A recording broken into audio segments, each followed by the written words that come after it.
Kia ora, welcome to Paws for Thought. This week we're talking about whether animals need to suffer so humans can be beautiful. We'll also meet the General Manager of Mobility Dogs and her dog to learn about how specially trained dogs can help people with physical disabilities. Bonnie, the dog we'll be meeting, can not only do about 60 tasks, she can also sort white from coloured washing for you. Humans spend large sums of money each year on cosmetics and toiletries. These aim to make us look and smell good, but what many of us don't know or shut our eyes to is the ugly truth behind the beauty industry. Animals all around the world suffer and die in agony for the sake of our beauty products. If we don't want to condone that suffering, we need to stop supporting manufacturers who use these cruel tests. To talk more about this, I'm joined by my guest, Mandy Carter from SAFE. Kia ora, Mandy, welcome to the program. Hi. What makeup is tested on animals? It could be anything from a lipstick to a shampoo to mascara. There's actually quite a lot of cosmetics still tested on animals. We're talking about the big brands here. There was an investigation in Australia just 2 weeks ago, and it was looking at what brands are still testing on animals. And there was like L'Oreal, Pantene, Dove, Avon. So it's a lot of the big brands are still doing the animal testing. Right, really common ones that lots of people in New Zealand would be using. And what animals are used in the testing? It's usually smaller animals like rats or rabbits or mice, and you know, they're undergoing quite disgusting tests for the sake of something that is totally unnecessary, because no matter what you think about animal testing, I think we'd all agree that cosmetic testing is very trivial, and why should animals suffer for the sake of products when we actually already have so many in existence anyway.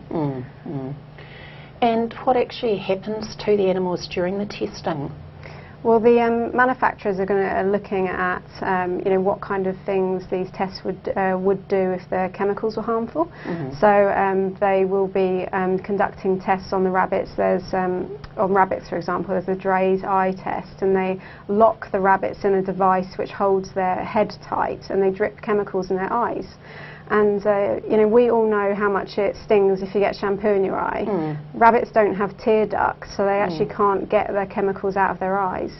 And you know, that's just one test. They are also putting chemicals in their skin. They're force feeding it to them. There's all kinds of quite gruesome, horrific tests. You know, just to test cosmetic products. And so the animals obviously do suffer horrendously. Yeah, extremely.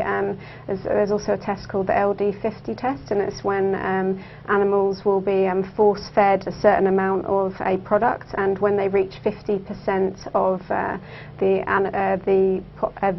animals dying, it somehow shows them what level of toxicity these chemicals have in them. So it is extreme suffering, and also, it isn't just in the tests. We have to remember that, because animals that are kept in labs are deprived of everything natural to them. They're kept in a sterile environment. So they're not just suffering physically, they're suffering mentally as well. And is makeup tested on animals in New Zealand, or is it done overseas mainly? Well, it's actually really difficult to know. It's quite shocking, but actually companies aren't required in New Zealand to say publicly what they're testing. So although the government have said to us that they don't currently know of any animal testing going on, they're actually not sure. So we don't know if there's animal testing going on, cosmetic testing going on in New Zealand, but what we do know is that we are importing products that are testing animals, and as I mentioned, there's a lot of big brands that are still testing animals. You know, L'Oreal even state that they are on their own website, so you can be sure that no matter what, you might hear that they're not testing anymore, they have to admit it. So we say, you know, read the labels, look out for what you're buying, and you know, there are a lot of ethical products now that do make it easy to be cruelty-free. So you don't, it doesn't mean you can't buy a shampoo. It just means that you can buy ethical ones that aren't causing animals any pain.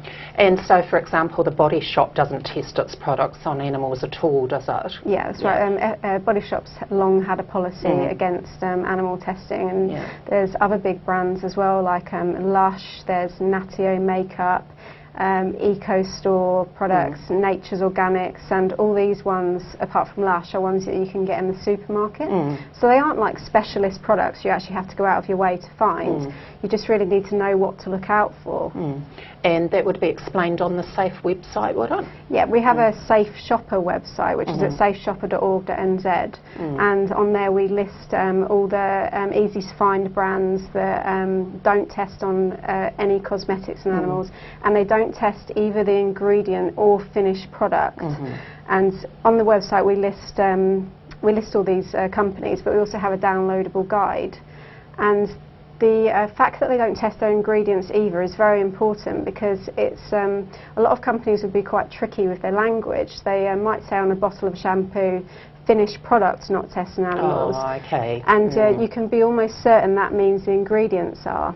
So companies are well aware that people don't like cosmetic testing animals, that we feel it's unnecessary, we're disgusted by it, and you know, they're trying to hide what they do by being a bit tricky with the language.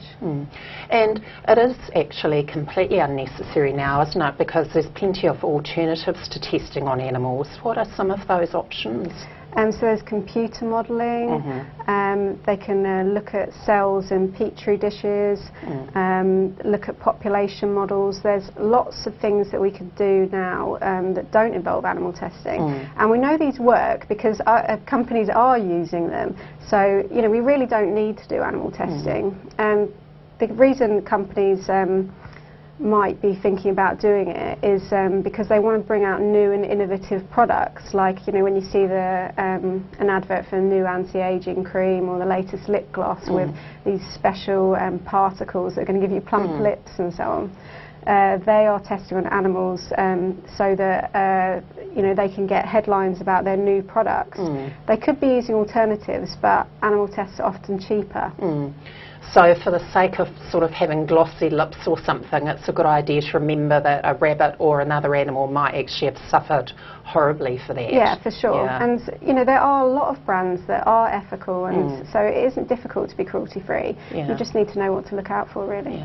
And that Safe Shopper that you mentioned on your website before, there's actually, I've seen it, there's a little paper booklet that you've got as well that people can keep in their handbag and take with them when they go shopping, so they can check the brands before they buy, isn't there? Definitely. And we're also looking to develop a phone app in the next few months, so it'll make it even more handy to carry around with you. So, yeah. And what about under the law? Does the law in New Zealand say that it's okay to test cosmetics on animals?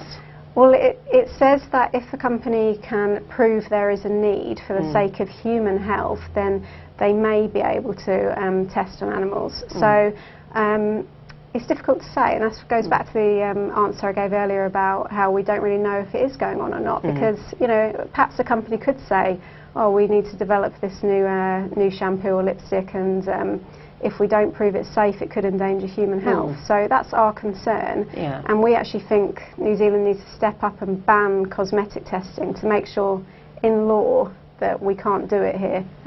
And have some other countries banned it already? The European Union, in 2009, they banned all cosmetic testing amongst all those countries, so it's a really great result for animals. And just earlier this year, they brought in a ban on the sale of those products too. So anyone testing on animals outside of the European Union can no longer sell those products in the European Union.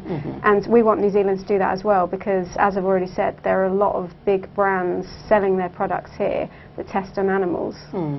So if people would like to promote a ban on testing on animals in New Zealand, what steps can they take? They can sign the pledge on the Safe Shopper website at safeshopper.org.nz, and that sends an e-card to John Key and asks him for a ban both on the sale of products, testing animals, and the testing itself. and you know, and write to companies that you like the shampoo you buy. Write to them and ask them to test on animals and see what they say, and ask them to sign up to Safe Shopper, because it's an ever-growing list. We're always accepting new companies as long as they're very strict with their criteria on animal testing.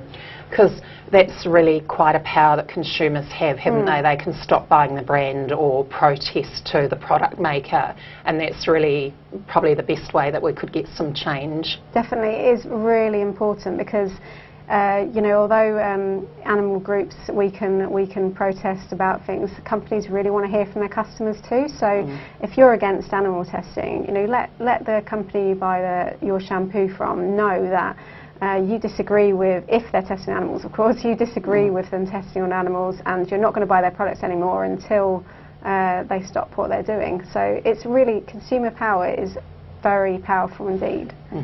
Thanks a lot, Mandy. Thank you. Now to talk about mobility dogs and how they can help people, I'm joined by Jody Hogan. Kia ora, Jody, welcome to the program, and great to have Bonnie here as well. Hello, Catriona. Can you tell us what Mobility Dogs is? Mobility Dogs is a not-for-profit trust. We've been established now about 10 years, and we specifically train dogs to help people with long-term physical disabilities. And what sort of dogs are suitable for that kind of work? Generally speaking, we'll train Labradors and Golden Retrievers because they have a predictable personality type, which is very suitable for our training. Right, okay. And how old are the dogs when they start this sort of work generally? We choose them from the litters, so we're first starting to look at these litters when they're about 2 or 3 weeks old. We'll do temperament testing before they've left their mother, so we'll start to isolate the dogs that we want at that point, and then they'll come into the kennels generally at about 6 to 8 weeks. Wow, that's still really young, isn't it? It is really young, but that's a very critical period. That 6 to 10 week period is a very critical period in terms of their training. And why is that? It allows the dogs to socialise, to be with other dogs, to hear a lot of noise, a lot of stimulus, because you need that very early on as those traits are bedding down. And some of the puppies that you think might be suitable when they're a few more weeks older, does it turn out that some of them are perhaps not suitable, or? Absolutely. All the way through our training program, which is about 2 years, we will be checking on the dogs, testing them, temperament testing them. Generally speaking, about 50% of the dogs that we bring onto the program won't make it through to be placed. And Mobility Dogs was an idea that I think started overseas, and then it was introduced here. How long ago was that? Service dogs have been introduced particularly for people with physical disabilities about 30 years ago in the US. Went to the UK and Australia first, and we've been established here about 10 years. Right. And what sort of physical disabilities can the dogs help with? They can help with a variety of disabilities, cerebral palsy, spinal injury as the result of accident, a whole variety of reasons, not only in a wheelchair, but it could also be a dog for support and balance, say for somebody who has lost function down one side, or say something like a stroke. And what do the dogs actually do? By the time they finish their training, which is about 2 years, they'll do up to about 60 different tasks. Wow. Yeah. And again, towards the end of their training, it's very much tailored towards the individual. So they'll have a baseline of tasks, which will always involve things like opening and closing doors, picking things up off the floor. Often if somebody's in a wheelchair, dropping things, with restricted fine motor skills, they'll drop something on the ground. The dogs are then trained to pick it up off the ground, put it back on their lap. Oh. Yeah. Going to the fridge, opening the fridge, leaving the meat, perhaps getting a bottle of water for someone. Yeah. Picking up the phone when it rings. Pushing a medical alarm. And do they all actually leave the meat when they go into the fridge, or is it a bit too tempting? Yeah, we do say that they are dogs, not robots. Yeah. This, a dog that my daughter's got is trained to go to the fridge, and she will call out to the dog that she wants her water, and the dog will go to the fridge, open the door, bring her the water bottle and bring it down to her. Wow. And is that how you got involved with mobility dogs, through your daughter? Yes, it is. I was looking at the time to do some postgrad work at university. Always been interested in disability issues. And at the time I was there, my daughter happened to be finishing her degree and had heard about mobility dogs. And she came home and said, oh look, I've heard about this amazing trust and training dogs for people with disabilities. And it sort of went from there, because I had a look to see what the trust was doing, looking at the work they were doing with the dogs. And I was sort of at that crossroads in my own life, and I thought, I think I'd rather get involved at the coalface of disability rather than write about it on a theoretical level. And I've been there ever since. Wow. And I gather that Bonnie has got just about 2 degrees at university, has she? Indeed she has. She did her undergraduate degree in history and psychology, and she's just gone on to do her postgrad in psych. And so what does she do when Amy's at university? How does she help Amy with her studies? She, one of the main things she will do is open and close the University of Auckland doors. They've got automatic doors which have a big red button, and Bonnie will go in and push the button for her and open the doors. Bonnie has been known to, when Amy was about to hand in one of her essays, and there was a big gust of wind, the essay was on her lap, you know, ready to go into the locked box, and wind blew the essay away before Amy had managed to staple it together. Yeah. Frantic, apparently my daughter was, and she sent her dog off chasing these you know, pieces of paper all around the university and she returned them all onto her lap. And and my daughter tells the story that she wasn't able to collect them, put them all in the right order, collate them, but Amy did that and managed to hand the essay in. Essay by Amy and Bonnie. Yes. One sort of thing, you know, my dog ate the homework, didn't apply here. And how many mobility dogs are there in New Zealand? We've placed about 38 dogs now around New Zealand, mostly in Auckland, because we are an Auckland-based trust. But slowly, you know, as resources and funding allows, we will be placing them all around New Zealand. So obviously it's a pretty long-term process if it takes 2 years to train them.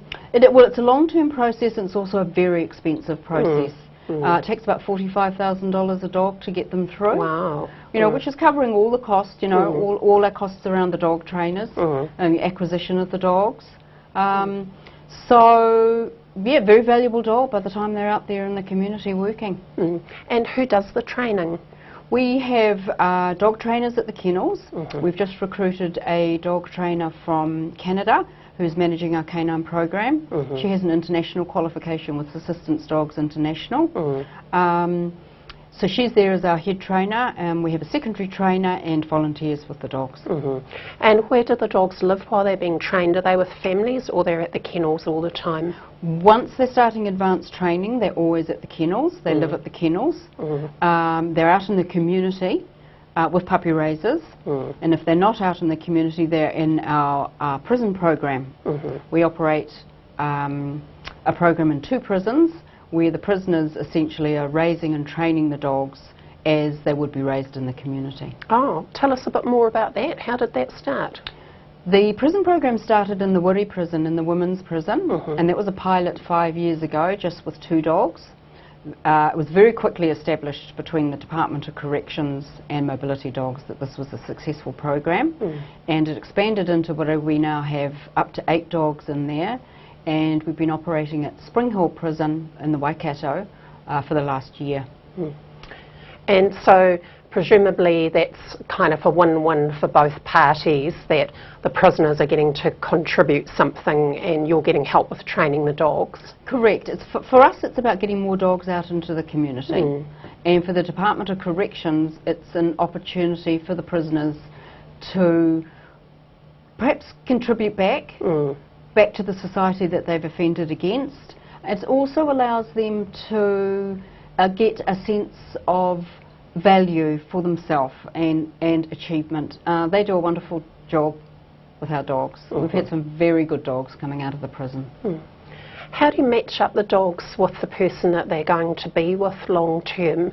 I mean, do they have to bond, or is it a matter of you train a dog to meet the person's needs and then they build their relationship once they get together? It's a bit of both. Like, most of the training will be done on the dog by the time the person receives it. And it's just in that last few months we will know who the dog's going to, because it's quite a complex selection process. We start looking at people waiting for the dogs, and then look at the dogs we've got coming through and their personality types. And then once we decide that it will be a match, we specifically train more tasks onto the dog. For example, we've got a couple of dogs working in the community where they put the washing in the washing machine for people, but not everybody requires that. So those extras will go on. And the matching, when the person receives the dog, is usually a 2 to 3 week one-on-one matching process with a dog trainer. And that allows that bond to start being created, and then we slowly leave the dog with them, and we work it all through for 2 or 3 weeks before we actually leave them alone with the dog. So if people would like to help your work, I presume that you are always needing donations and perhaps volunteers? Donations, fabulous. You can go onto our website, and I mean, any support is fantastic for a not-for-profit trust like ours. But just go onto the website, have a look, and we would all be delighted to hear from anyone. Thanks very much, Jody. It's a pleasure. Thank you. The SPCA is investigating a cat skin rug put up for sale on Trade Me for $70. The Auckland seller said that the cat was wild and was caught killing poultry. SPCA President Bob Kerridge called the auction extremely disturbing, not only for the cat skin offered, but also for the large number of anti-cat comments generated on the website. He said that the SPCA wanted to know how the cat had been killed and whether the Animal Welfare Act had been breached. He's calling on members of the public to come forward with information. A Florida pig born without the use of his hind legs has become an international sensation. The pig, called Chris P. Bacon, was taken to a vet to be put down. But the vet noticed how the pig pulled himself along with his front legs. The vet decided he couldn't kill the pig and took him home. He built the pig a wheelchair from some of his son's toys, then found a dog-sized harness and cart. Chris P. Bacon is now 10 kilograms and has his own Facebook page and website. He's also just landed a 3-book publishing deal. A litter of 10 tiny blue heeler puppies was dumped on a Hamilton street this week as temperatures across New Zealand plunged. The 10 puppies were abandoned after the owner apparently refused to pay a small fee to surrender them to the Hamilton Pound. Australian retailer Paws is running an anti-factory farming campaign for Animals Australia. Shopping bags with a flying pig logo that links to Animals Australia's online campaign against factory farming will be sold in 500 Coles stores for a limited time. The National Farmers Federation is criticising the campaign and is meeting with Coles to register its complaint. You can back the move by contacting Coles to express your support. Let's see some New Zealand retailers follow suit. A pelican, one of only 20 believed to be in New Zealand, has been found shot dead on the banks of the Waikato River. Biosecurity contractor Philip Maben said he could hardly believe it when he saw 3 rare pelicans near the river a week earlier. But his joy turned to despair when he found one of the animals shot dead 5 days later. In China, animal welfare organisations have held the 4th Homeless Animals Adoption Day to help find homes for stray animals. One animal shelter volunteer said that some parents encouraged children to stay away from animals as they feared they carried diseases. The adoption day was held on the same day as Children's Day in the hope of getting children to get up close to cats and dogs. Now, here are the 5 key points you need to know from this week's program. Before buying cosmetics, check whether they've been tested on animals. Animals shouldn't suffer, so humans can wear makeup. There's no need to test cosmetics on animals. There are many alternative ways of testing. Let cosmetic firms know your views. Assistance dogs help people with physical disabilities. You can donate money or time to help make more mobility dogs available. The Puppies in Prisons program aims to help inmates contribute to their communities. That's our program for this week. Thanks for watching. Join us next week when we'll talk to Green MP Mojo Mathers about her party's animal welfare policies. We'll also talk to a bird rescue expert about how you can help injured birds you find in your garden. Ka kite anō.